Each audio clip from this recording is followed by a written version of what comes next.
There's a saying that what you water is ultimately what grows. That where you place your attention ends up guiding your feelings, your perception, your actions, and your life. Right? Focus becomes identity. And change comes from bringing awareness to what we're focusing on. I remember when this light bulb went off for me.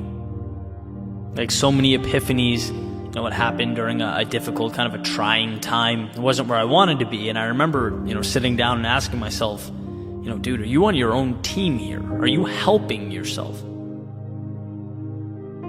Using the metaphor, the question was, am I watering the weeds in my life or the flowers?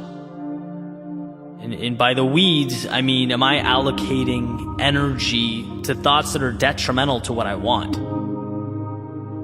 Am I keeping myself in places I don't want to be and in relationships that are counterproductive? Am I thinking about what can go wrong instead of all that can go right? Or am I watering the flowers, the positive, highlighting the possibility, the things I'm appreciative for, the seeds, the potential that can grow a mile high? See, I've always known the value in choosing to see the possibility. But the million-dollar question is, how do you remain aware? Because that's the thing about weeds, they're sneaky. They'll take control of your life without letting you know they're doing it. So I'm thinking this through and it dawns on me, this is not complex. This is simple.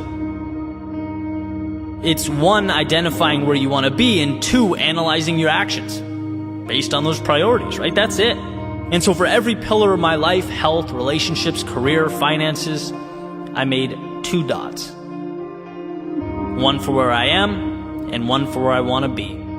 Everything in the middle is life. The ups, the downs, the joys, the sorrow. Everything in between is the path, the line. And it's simple. You start on point A, knowing that you can always get to point B. That what you want exists. It's there. It's available. And your attention, all of your energy should be allocated to the thoughts that reinforce that truth. That's your path. That's what you believe. That's what's important. And it's going to happen. Anything beyond or outside that line, anything that tells you you're not good enough, anything that accepts not achieving that priority, suggests it won't work out, that is where the weeds live. That is wasted space. Why exhaust that energy? Right? To think, I'm not good enough to get this promotion. How does that help you get to your point B?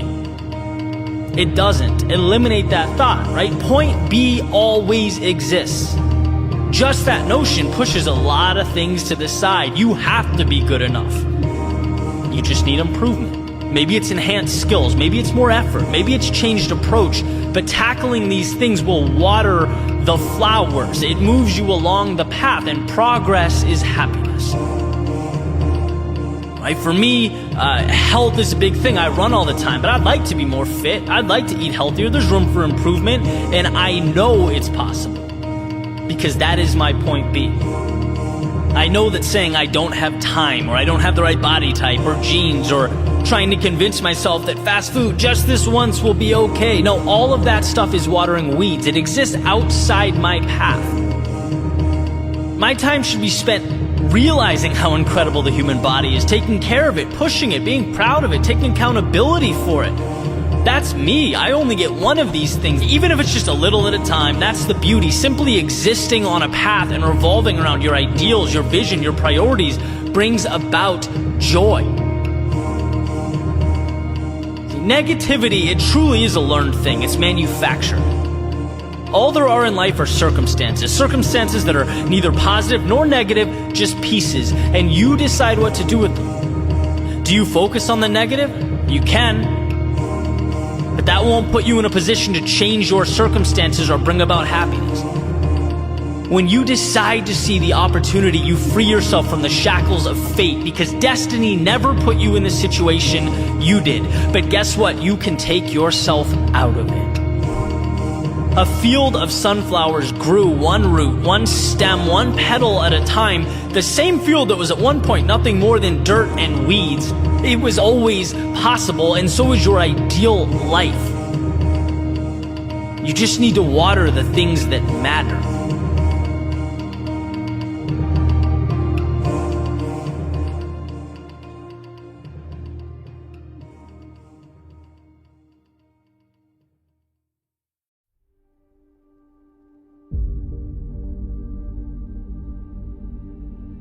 I saw an interview by one of my favorite authors today, Stephen Pressfield, where he highlighted what I believe to be a critical and often overlooked point. He says a lot of people think life is short, but life is actually long. And he goes on to explain that he didn't even get his first book published until well into his adult life, making the point that people at 24, 34, 54, 64, they think they've won or lost, when they've got a lot of game left to play.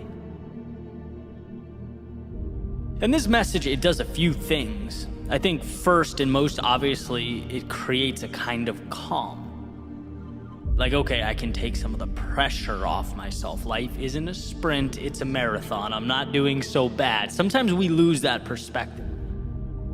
We forget that the best things in life evolve over time. Often not an avalanche, but the chipping away of a stone until the statue reveals itself. As frustrating as it may be, clarity is often an evolution. And the second thing is, it plays a role in defining what success means. If games are won in the second half, as they frequently are, then we learn not to define ourselves by the outcome of the first quarter. But more importantly, to put ourselves in position to win in the fourth. The score at halftime is not defining. It's a treasure trove of lessons and information and data that can be tapped into to get the result that we ultimately want. And I often think of running in South Florida where, I joke that I don't sit at the beach, but if you run during the day, you kind of get the best of both worlds. A little bit of sunshine, you get your workout in, but the obvious disadvantage, especially in the summer, is that the heat is taxing on the body. It's more challenging to run under that sun. And what I find is that when I push my pace right out of the gate, right from the start, push my physical boundaries, the second half of the run is a nightmare. Always. I'm dragging, speed isn't even a factor. I'm pleading with myself to simply not stop because I haven't positioned myself well. But on the other hand, when I'm disciplined, and when from the start I ease into something comfortable and progressively increase my speed, my body somehow responds exponentially better. I get the most out of myself that way. That's why I've said in the past, I'm proudest of my results when the last few miles are the fastest miles. It means I had the discipline and the foresight to make that happen. And ultimately, the big picture is affected in a positive way. And I know the same can be said for other aspects of life.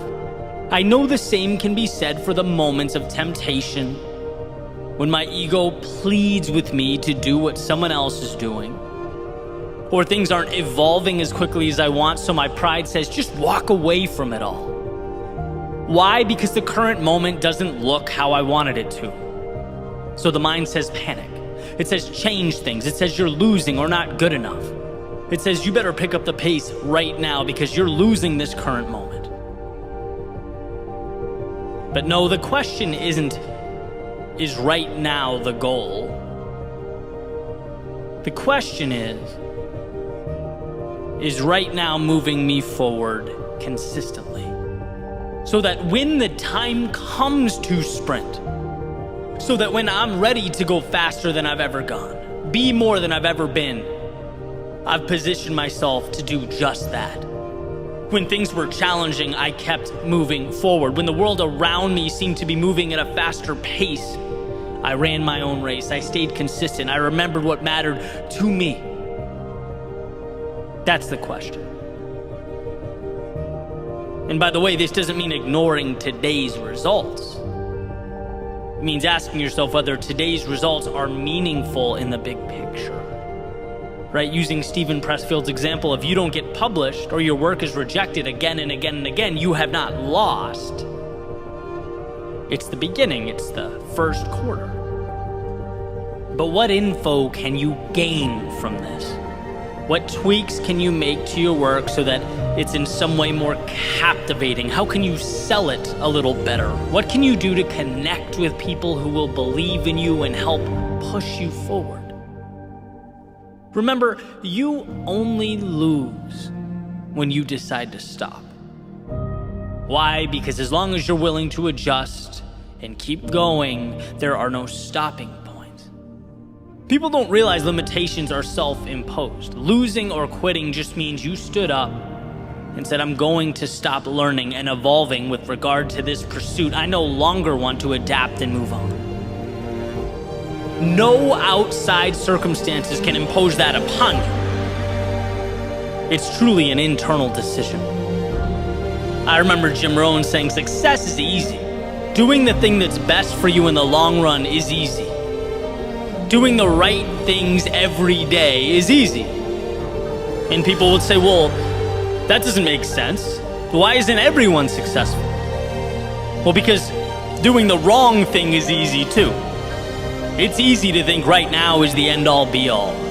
To forget the big picture, that life is a journey, that you are equipped with everything you need. And when you don't see success to your left or right, when your ideal world hasn't been created, to panic, to seek drastic change, instead of remembering one step in front of the other gets you to your finish line. Instead of remembering the second half is where you make your move, is where you make your push. Not every swing is a home run. Not every swing needs to be a home run. It's about on-base percentage. It's about setting yourself up for success. Step by step, day by day, allowing yourself to evolve. Because if you hang in there long enough, if you say yes and trust yourself long enough, you will get your Super Bowl. You will get your midday run when the sun is at its fullest, you're exhausted, you're tired, and you don't want to keep going. But because you invested in the big picture, because you played the long game, you'll be one of the few who understands, who has created the weapon, the answer, the key that will open the door very few people get to open and walk through. The best things in life take time. And time requires patience. Patience can be painful. It can cause suffering, chaos. But from that chaos comes order. From that suffering comes meaning. Everything we needed and wanted is on the other side of that evolution. See that your short-term losses are not crippling you. They are creating you.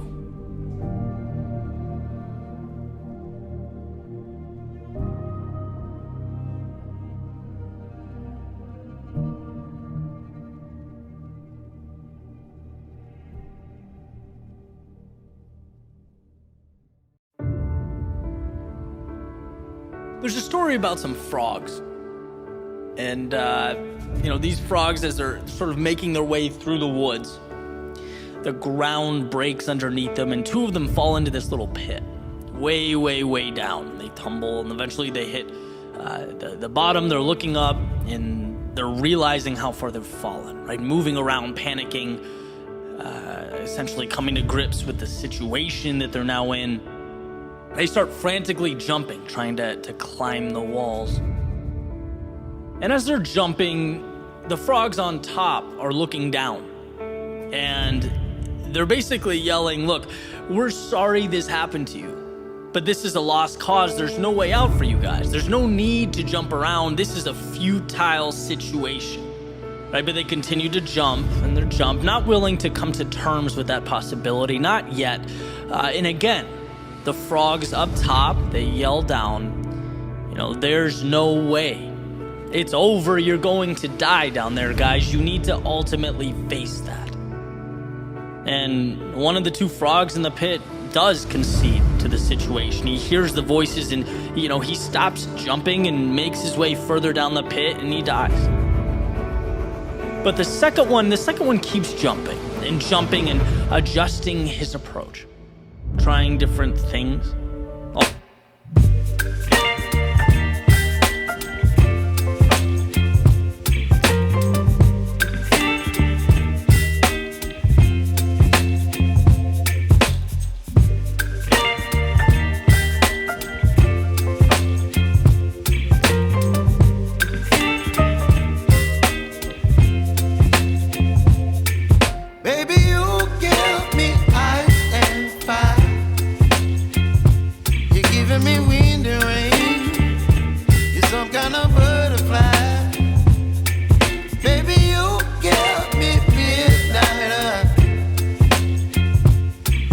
My appetite, don't leave me here high and dry.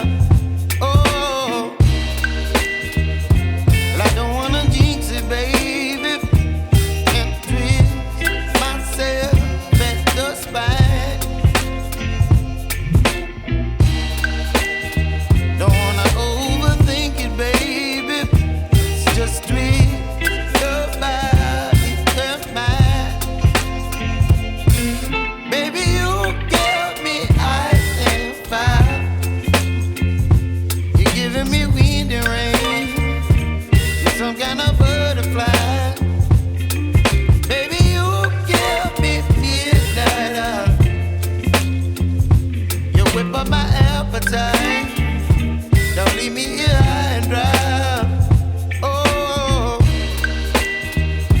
but I don't wanna jinx it, baby. Not get ahead of my time. Oh, but I don't wanna miss you, baby.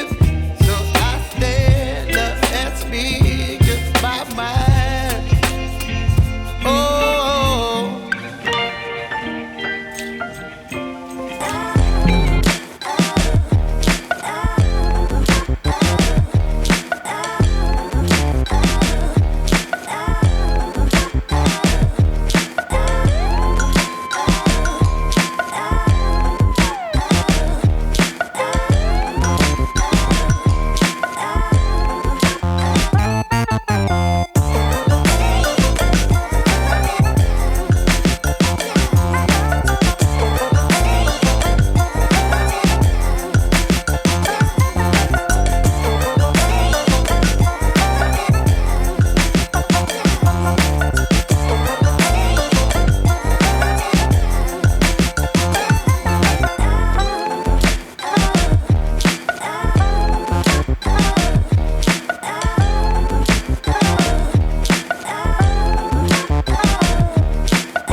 Why is a stage provided at the very time?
worth taking. It's not always seeing, but trusting. It's a tale of two components. One, the belief that something better is out there. And two, the belief that you are strong enough to bridge that gap to create that world.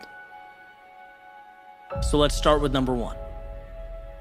There was a study done by Kurt Richter in the 1950s, and he used rats. And it was kind of a gruesome experiment, but definitely worth talking about because the takeaway is incredible, right? And I kind of cherry-picked the relevant parts of the experiment. Basically, he wanted to delve into the role that hope plays in our lives. And what he would do is he would drop rats into a jar of water and observe.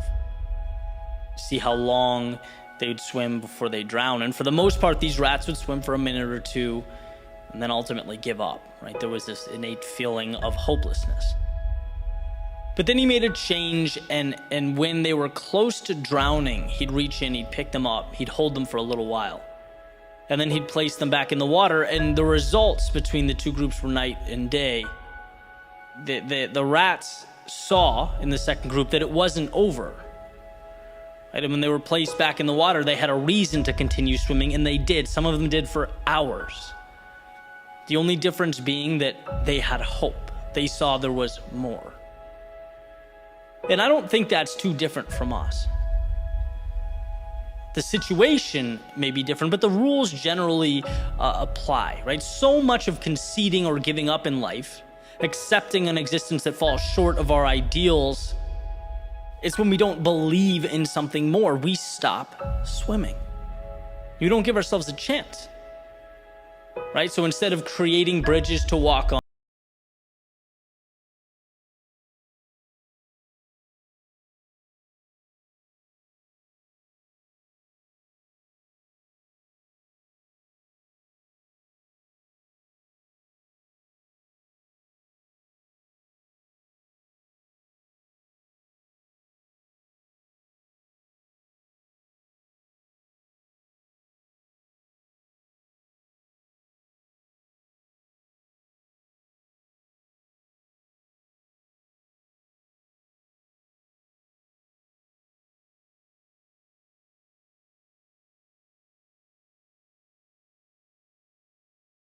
kind of unfinished or simply part of an explanation. I'm sitting there thinking about it, and I hear this loud bang over and over again, and I get up and I run to the back of the house, right, to make sure everything's fine, see what's going on.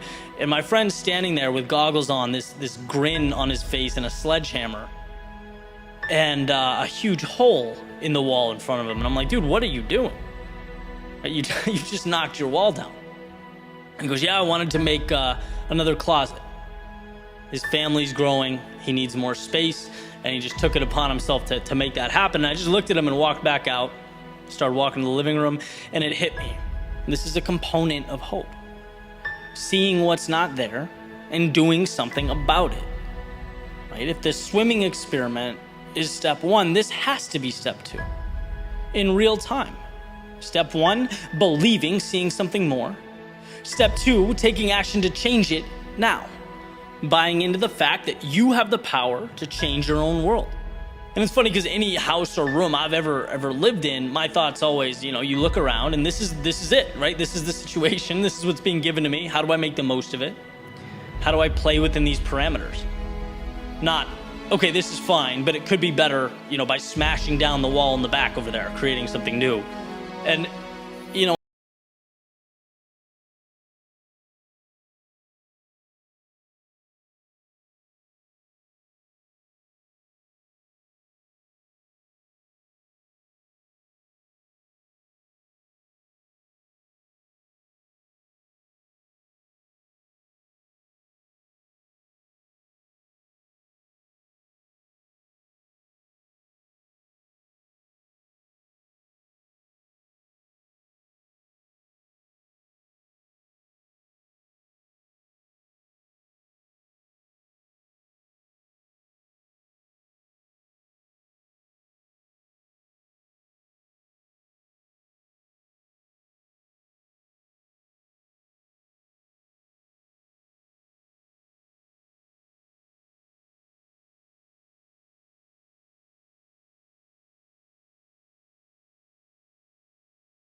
and can be remade. That's what makes life such a beautiful thing.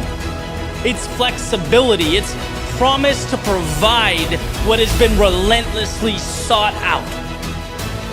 So remember, it's when you can't find your answer, when the odds look grim, when the rest of the world tells you no, that you most need hope.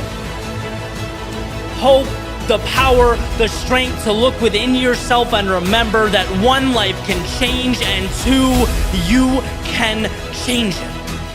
Armed with this understanding, nothing is impossible. When others fail to see the answer, the light in themselves, in the situation, you become the reminder that light is internally manufactured.